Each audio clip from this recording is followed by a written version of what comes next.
नाज़रीन, हम इसमें तेल डालेंगे 1 चम्मच, 2 चम्मच, ये हमने 3 चम्मच तेल डाला है। हमारे पास प्याज कटे हैं, हम ये प्याज डाल देंगे। 1 पाव प्याज लिए मैंने दाल गोश्त में डालने के लिए। दाल जो भिगो के रखी थी मैंने 2 घंटे से, अभी पहले गोश्त पकने का रखेंगे। गोश्त जब पक जाएगा फिर मैं आपको दाल दिखाऊंगी। हमारे प्याज गोल्डन हो चुके हैं। ये हमारे पास गोश्त धुला हुआ है बकरे का। अब ये हम इसमें डाल देंगे। गोश्त खत्म हो जाएगा, लहसुन डाल देंगे। ये हमारे पास 3 चम्मच अदरक लहसुन पड़ा हुआ था, अब हम वो डाल देंगे। नमक है 2 चम्मच से ज़्यादा, ये हम नमक डाल देंगे। अदरक लहसुन नमक के साथ अभी हम भूनेंगे, 5-6 मिनट भूनेंगे। 5 मिनट कितनी प्यारी गंध आ रही है। चने की दाल और गोश्त में आज आपको बनाना बता रही हूँ। हो गए हमें नमक के साथ अदरक लहसुन के साथ भून हो गए। ये जो गर्म मसाले हैं मैंने भून के रखे हैं, ये हम गर्म मसाले भून के रखे हुए थे, अभी मैंने वो डाल दिए। ये जीरा है 2 चम्मच। ये भी प्याज में थोड़ा सा रह जाता है ना, इस तरह हाथ से आप निकाल लें। और ये धनिया है 2 चम्मच पिसा हुआ।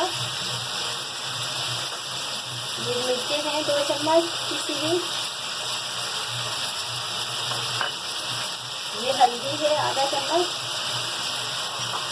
और ये नाज़रीन टमाटर है,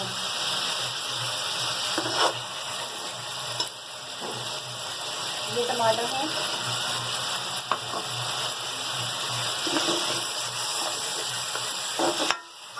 कितनी प्यारी रंगत माशाल्लाह से आ रही है। अभी हम इसको 5-6 मिनट के लिए मैं इसको दम पे रखूंगी। छिलका नरम हो जाए फिर हम छिलका निकालेंगे।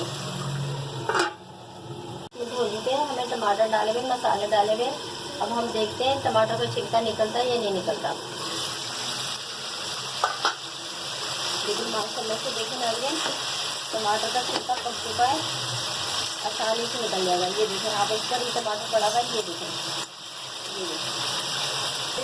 हमें 5 से 6 मिनट हो गए हैं टमाटर डाले हुए, भूनते हुए। मसाला पानी डाल के मैंने मसाला अच्छी तरीके से भून लिया है। टमाटर के छिलके निकाल लिए हैं। ये देखें नाज़रीन, जैसे कि मैंने आपको पहले बताया था, ये किनारे से हमने तमाम टमाटर हमने पीस लिए। पूरा टमाटर का पेस्ट बन चुका है। ये आप देखें, कहीं भी टमाटर नजर नहीं आए। तो आधा कप पानी मैंने डाल के मसाले के साथ, पानी के साथ मैंने सब मसाले तमाम हर चीज़ भून ली है। अब हम इसमें गोश्त गलने के लिए नाज़रीन ये 2 गिलास पानी है, जब हम डाल देंगे गलने के लिए, छोड़ देंगे बस। आप ये देखें साइडों में तेल आ चुका है।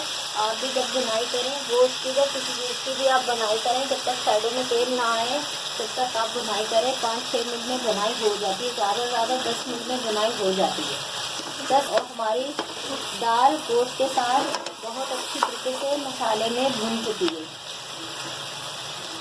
साइडों में पूरे चारों तरफ तेल आ गया है। अब हम नाज़रीन दाल गलने के लिए हम पानी डालेंगे। नाज़रीन मैंने 1 गिलास पानी डाला है, लेकिन ये मुझे कम लग रहा है। जैसे हमारी बिल्कुल दाल तैयार हो जाए ना, इस तरह रहनी चाहिए। ये पानी मुझे कम लग रहा है, मैं 1 गिलास और पानी डालूंगी। नाज़रीन मैंने जैसे आपको बताया, मैंने 1 गिलास पानी डाला है, लेकिन 1 गिलास पानी कम पड़ रहा है। इसी तरह आप भी डाल के देख के अंदाज़ा कर लिया करें।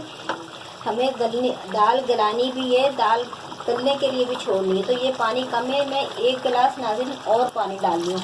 अगर मैंने इसी पानी में अगर पकाई 1 गिलास में, ये बिल्कुल खुश्क हो जाएगी। बिल्कुल खुश्क दाल जो अच्छी नहीं लगती। अभी ये देखें, अभी माशाल्लाह से बिल्कुल सही है। ये 2 गिलास पानी डाला, बिल्कुल सही आया है। इसमें दाल गल भी जाएगी और थोड़ा जो है ना सही, जिस तरह का मैं आपको दिखाऊंगी सालन रखना, दाल गोश्त का लिक्विड रखना है। उबाल आ चुका है। अब हम ढक्कन ढक देंगे और इसे अब हम हल्की आंच पे, इतनी आंच पे नॉर्मल हम रख देंगे ताकि हमारा लिक्विड भी रह जाए, शोरबा भी रह जाए और हमारी दाल भी गल जाए। दाल पकते हुए आधा घंटा हो गया है।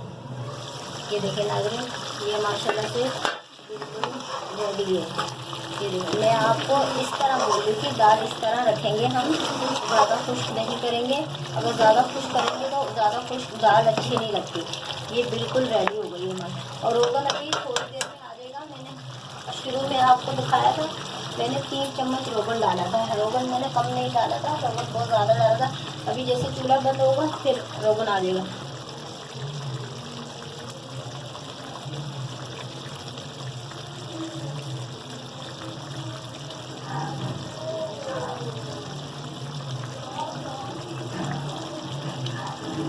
बस अब आगे हम चूल्हा बंद कर देंगे। बस ये अब रेडी हो गई है।